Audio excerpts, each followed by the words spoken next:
आज मेरी तबीयत ठीक नहीं है, हम कल बात करेंगे। मैंने हाँ बोला और फ़ोन रख के सो गया। रात के 2 बजे अचानक से मेरी आंख खुली। न जाने कैसे उसका नंबर मिला दिया। उसका नंबर दूसरी लाइन पर मसरूफ़ था। 5 मिनट बाद मुझे वापस कॉल आई। उसकी छोटी बहन बोली कि मोबाइल मेरे पास है और आप ही सो रही हैं। अगले दिन सुबह से शाम हो गई लेकिन उसने मुझसे रब्ता नहीं किया। मैंने दोबारा से कॉल की और देखा तो फिर से नंबर मसरूफ़ मिला आ रहा था। 1 मिनट बाद कॉल बैक आई और उसने मुझे कहा कि मैं कज़न से बात कर रही थी।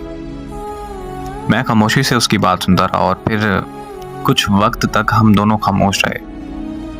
फिर वो कहने लगी कि अगर ऐसे ही खामोश रहना है तो मुझे बता दो, मैं कॉल बंद कर दूं।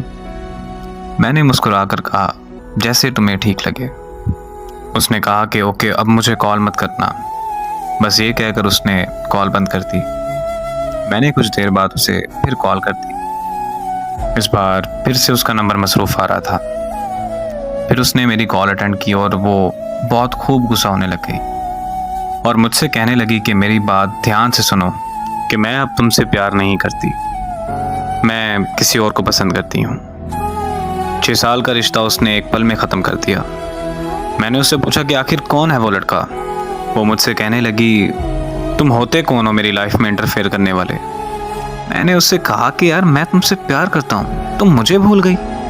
इतने में उसको किसी और की कॉल आई और उसने मेरी कॉल कट किए बगैर उसकी कॉल रिसीव कर ली। मैंने कॉल कट नहीं की। कुछ देर बाद उसने कॉन्फ्रेंस कॉल ले ली। कॉन्फ्रेंस कॉल में लड़का बोला कि हाँ भाई, तुम्हें क्या मसला है। तो मैंने कहा कि तुम होते कौन हो मुझसे ये पूछने वाले। तो वो मुझे कहने लगा कि ओ यार कॉल कट करो और सो जाओ।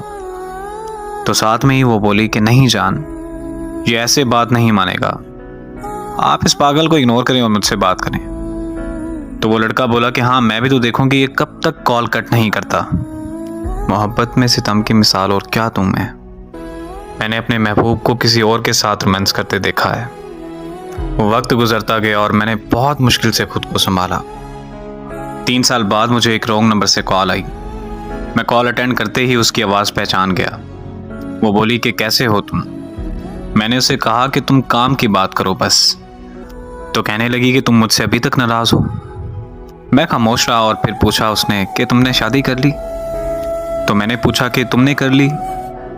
तो वो बोली कि लोग जिस्म चाहते हैं, शादी कहाँ करते हैं लोग।